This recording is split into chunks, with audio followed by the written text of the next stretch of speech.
What's up, guys? Sam Taggart here, and I help businesses scale with leadership, sales, and recruiting. And one of the most powerful things that we do with our Expert Circle Mastermind group of business owners is every other month we bring them to Utah and we say, hey, let's dive into your business and work on it, not just in it. And it's really cool. So I take them on field trips and we go interview awesome companies. And this week we interviewed Vantage Marketing with Tom Karen and all of his leadership team. And then we went out and hung out with Jonathan Gibbs, who just had a massive roll up and took 5 big major solar companies to become one of the top 5 solar companies in the country. And we jammed with him, and then he invites his CFO over, who is a former CFO of a $20 billion company out of Silicon Valley. And you're like, okay, this Wendell guy is gonna help us with our finances, because every business has finance, ops, and sales. And so we focus on not just helping them sell more deals, but it's like recruiting the right people to fill the right seats on the bus to handle the back end and the financial element, because a lot of people when they start a business, they're like, yeah, I'm a sales guy, I want to start a business, I'm an entrepreneur, and then they just get hit with a bus when they realize I got to spend money on this, and I got to hire this, and this person's not doing what they're supposed to, and how do I track this and dashboard this, and that's the stuff we focus on. So it's really cool. I'm excited to dive into. Stay tuned, watch the quotes and the nuggets, because the next day we went to Doug Robinson's office, one of the top 3 solar sales companies in the country, doing 2,500, 500 million in revenue, and just said, hey, what did you do to get there in 7 years? And these nuggets are invaluable. So stay tuned, watch, and level up as a leader, because the better leader you are, the better your team can be.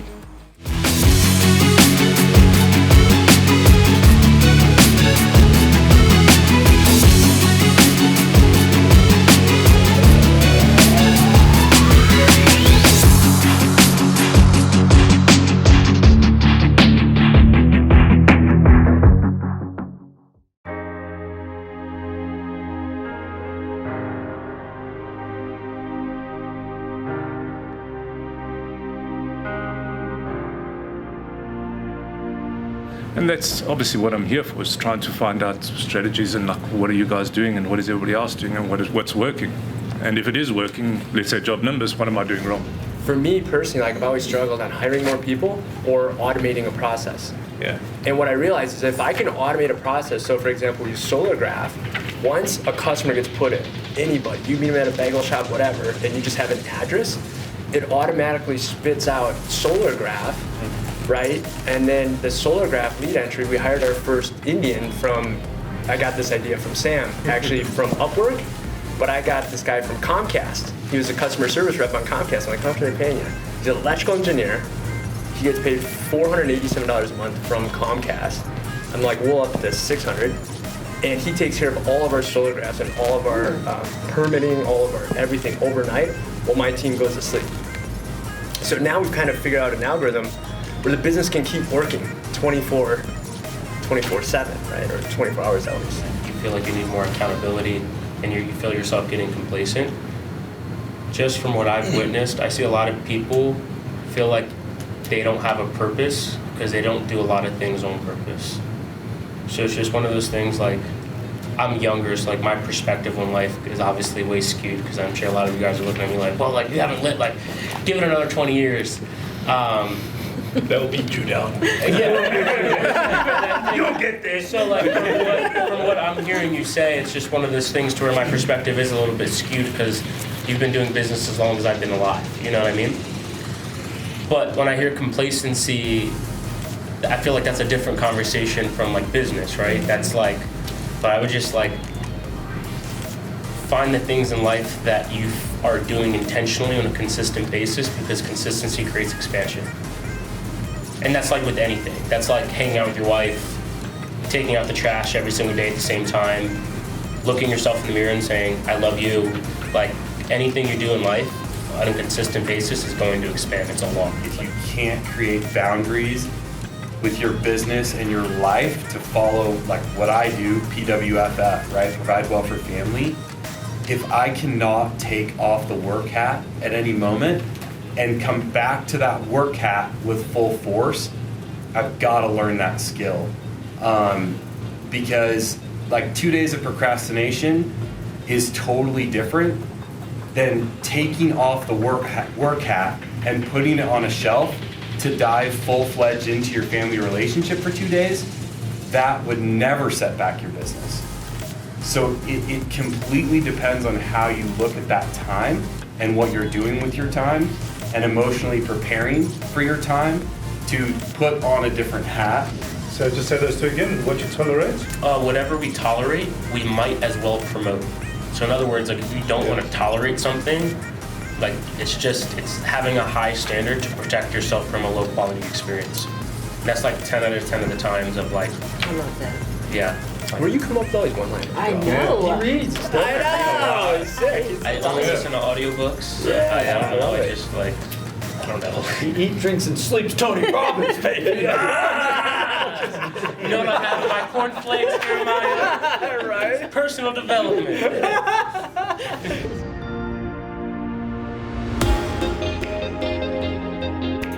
All right, where are we at? Where are we at, guys? Legacy power. Legacy. About to learn. We're about to learn. Have we learned something from deep dive yet? Oh yeah. Too much. How are your heads feeling? Overfilled. My brain is system overload. System overload. Making our businesses a better place.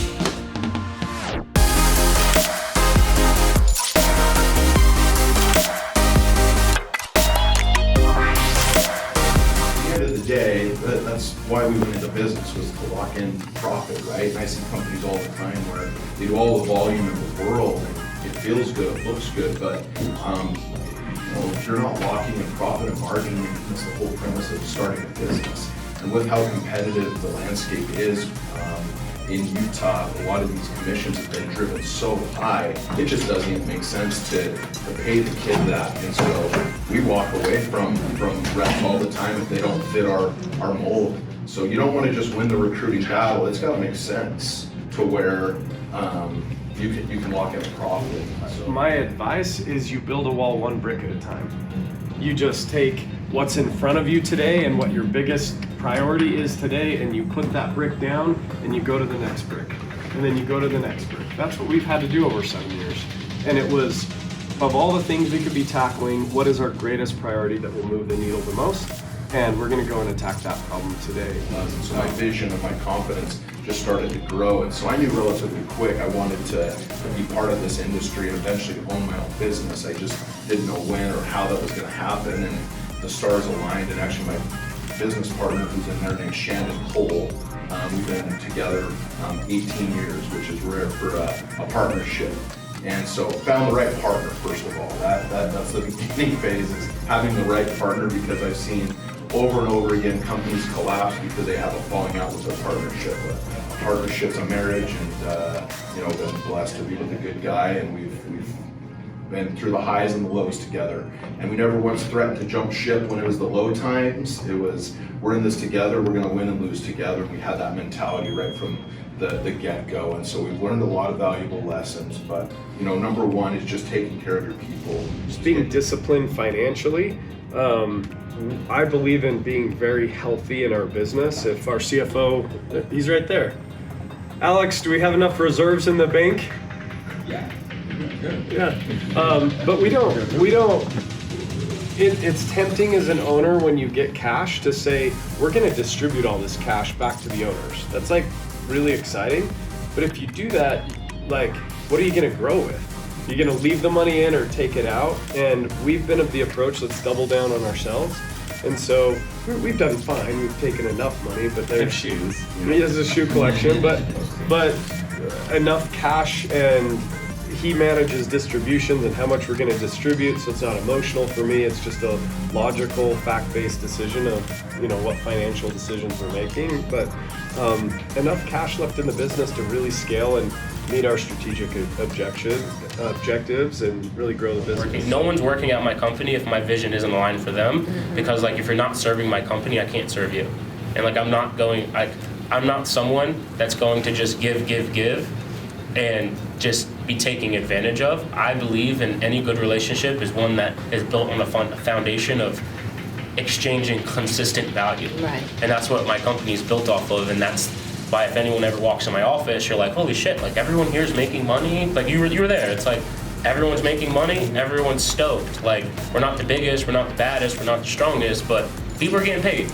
But it comes down to like all of my leadership team knows exactly what their guys want, and then it's constantly with minimum effort of like a 2 to 3 minute check-in. Hey dude, just checking in, like, what's going on? Hey dude, you bageled 2 days in a row. Like, I just want to make sure we're on the same page, Sam. You told me by the end of this summer you wanted to have $50,000 to put down on a down payment to help your mom. Is that still important to you? That's a completely different conversation than me being like, hey Sam, like, fuck bro, like you're not selling, like you told me you wanted to close 10 deals. It's like that's not what motivates people. And I think a lot of times as leaders we get so caught up in the numbers that we forget that like we're all humans. We all want to be heard, like we all want to be taken care of. So it's just like those are the things that like you do. It's emotions by design, right? And how you want to deal with things. You can deal with them slow, you can deal with them fast, and you get to choose that. And making a conscious choice of that, and being like, you know what, like I'm gonna grieve over this loss of girlfriend for 7 days, and then I'm done. Like it's better to make a choice about that and to decide the length of kind of that trial and that circumstance than to just leave it to the wind. If you leave it to the wind, it's going to blow you around and it's going to be tough and it's going to last longer. But I take the stance of like, let's get to the lesson as quickly as possible on to the next, right? And so that's kind of the next step in development is not just learning from those things, but it's how quickly can you learn from them and move on and actually create it as a stepping stone to get to the next level. My quote I always says, new blood is the lifeblood that keeps the old blood alive. Wait, what? I like that. It's the lifeblood that keeps the old blood alive. Because the complacency, like your thing, is if you bring on a new rookie, you're now training that person. And now all of a sudden he outperforms you, and you're like, damn it, no, I'm the badass. And you know what I mean? And the veterans see the new guys come in, and they're like, well, I don't want to get embarrassed by the new blood, and I've got to train the new blood, so I got to at least get out to train him, so therefore I'm accountable because he doesn't just show up by himself. So see what I mean? There's this ebb and flow by bringing in new blood that really keeps everything going. Hey, everybody, come on, Steven. We love you all. Woo! Get in here. Much love. Circle on 3. 1, 2, 3. Circle! That was fun. Then we don't have to do all that. As you can tell, business is a combination of so many things in your life, but it's really who are you becoming as a leader.